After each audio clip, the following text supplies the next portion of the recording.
Moral story in Hindi for class 5। संगति का असर। एक बार एक राजा शिकार खेलने के लिए जंगल में गया। वहां उसे बहुत परिश्रम के पश्चात कोई भी शिकार नहीं मिला। राजा शिकार की खोज में बहुत आगे निकल गया और अपने सैनिकों से बिछड़ गया। अब राजा जंगल में अकेले ही रास्ते की खोज कर रहा था। राजा जब बहुत थक गया तो विश्राम करने के लिए एक पेड़ के नीचे बैठ गया। तभी पेड़ पर बैठा एक तोता चिल्लाने लगा कि एक यात्री यहाँ बैठा है, इसे जल्दी से लूट लो।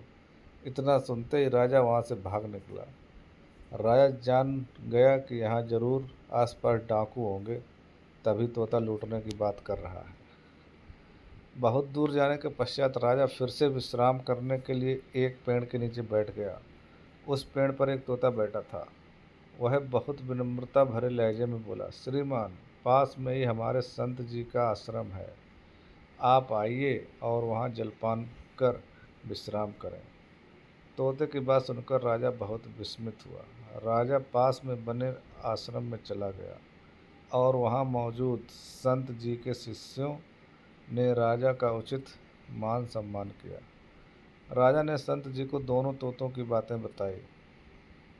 राजा संत जी से पूछने लगा कि महाराज, तोते तो दोनों एक ही प्रजाति के थे, फिर दोनों की वाणी और शब्दों में इतना अंतर क्यों था?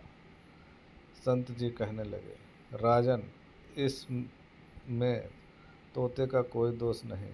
एक तोता डाकुओं की संगति में रहता है, इसलिए वह मारने और लूटने की बातें करता है। दूसरा तोता साधु संतों की संगत में रहता है, इसलिए इतनी विनम्रता से बातें करता है। इसलिए तो कहते हैं, जैसी हमारी संगत होगी वैसी ही हमारी रंगत होगी। संगत का हमारे जीवन पर बहुत प्रभाव पड़ता है, इसलिए सदैव अच्छे आचरण वाले लोगों की संगत करनी चाहिए।